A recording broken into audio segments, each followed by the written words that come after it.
Okay, go ahead. All right, so this is the after picture. It's pretty close to being ready to go back in the car. It's gonna go in my 1980 Corvette. You know the story is we bought the Corvette with the failed engine in it, and we started looking for a used engine that we could drop in and maybe just drive it this summer.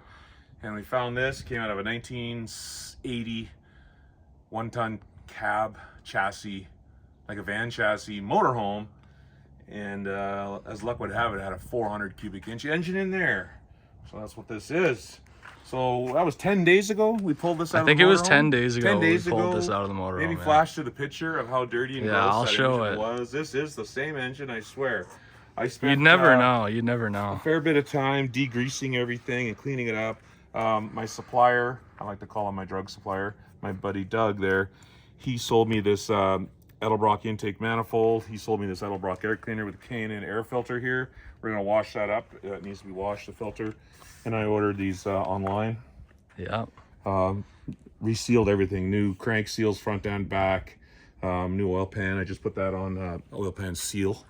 Gasket redone. Oh wow. I refinished this again. I cleaned it all up. It was really rusty. This has been sitting in a scrapyard for a long time. Yeah. And I put a new speedy sleeve on the harmonic balancer so that won't leak. I found a chrome plate here on local Facebook Marketplace. So I got that for 20 bucks. The valve covers were like 120. It's worth every penny. I got this and this intake manifold plus the air cleaner for 200 bucks. The engine was 600 bucks. So it's like you're under 1,000 in on what you're looking at right here. It's a used engine. It has 106,000 kilometers on it. But when I opened it up, the bearings, I measured the bearings and they're rated new spec. Extremely clean engine. Being it was in a motorhome, I'm guessing the owners probably just drove it a couple thousand kilometers a year and changed the oil every year. And inside of the engine, that's evident that it's extremely clean inside. No sludge, no grudge. So why did you keep the blue, Dad? I think I'm just weird. I kind of like it. Everybody wants to have orange or red engines because from up to about 1975-ish or so maybe, they were painted like an orange color from the factory. 72, 73, they started adding more emissions and smog, and through the 70s, the horsepower went way down on these engines. And through the 80s, 70s and 80s, they used this blue. So people kind of think of it as the smog era, kind of the dopey engines, the ones that weren't so great. Not this one, though. But all the smog and crap has been ripped off this engine. We got headers to put on here. So that's why I went with blue, because this engine was built in 1979. It was in a 1980 motorhome, and my Corvette is a 1980. So why not have a blue? If nobody else has blue, well, I guess I'm just different. And I think the blue with the red, I think when you pull the hood, I don't think anyone's going to expect that.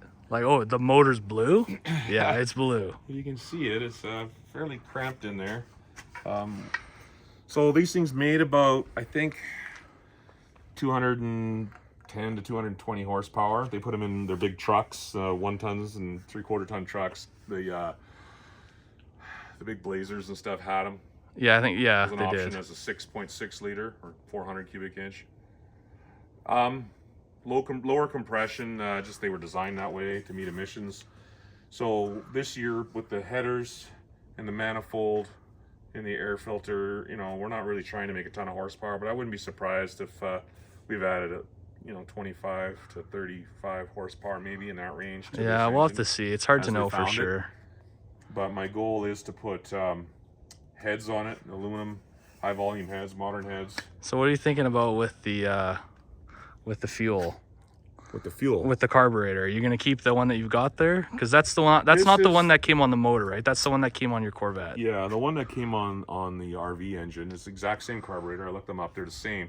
But it has a thermal choke on it. Okay. It takes heat from the manifold and heats up. This one has an electric choke.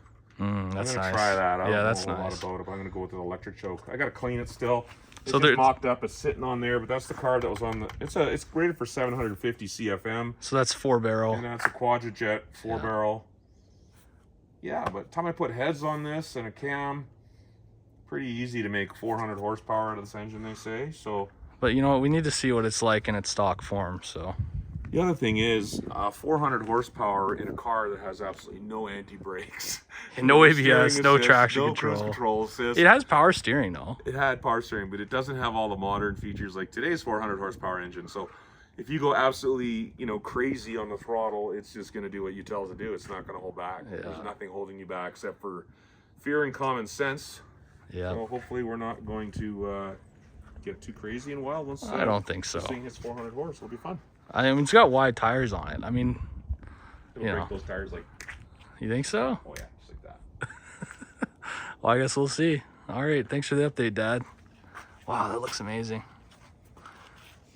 Do you know what color that's called when you bought the paint? It's just called Chevy Blue. Chevy Sometimes Blue. a nickname for it is Corporate Blue. Let me grab a header and put it on. Corporate blue.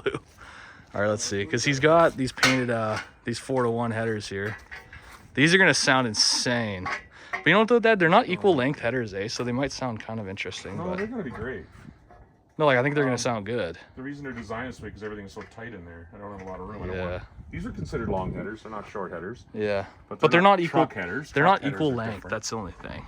They'll still. They're designed to pulse and help clear out, excavate the exhaust gases out of the cylinder the way they're designed, and they're gonna do their job. So are you gonna keep it a true dual? Do you think? Oh, Or- I'm going dual exhaust all the way out through the back. No 2-into-1. And you're gonna keep mufflers or high flow mufflers? Yeah, we're gonna go with mufflers. I got a couple of options for mufflers. I don't want to be, you know, noise is fun in the beginning, and after a while, it gets stale real fast. Yeah. When you're driving, you have headaches, and nobody wants to go for a ride in your car. You're because right. It's too loud. Yeah, and we want our wives to be able to want to go in it. Yeah, I want to go for a cruise and enjoy myself. And going down the highway for an hour or two, it's annoying.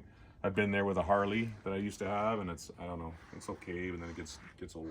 Well, the car doesn't have a radio, so something's got to drown Well, out that'll the. get done. But I mean, I don't think we're gonna need one. Oh, it's gonna have tunes. I mean, it's gotta the. play like I'm just saying the engine's gonna sound Gotta so play like 80s good. rock, Oh yeah, I'm thinking like Def. Quiet Riot, Rip some and Def Leppard right on the first go. But Def Leppard, Quiet Riot, Hysteria. Yeah. Ozzy Osbourne with Crazy Train.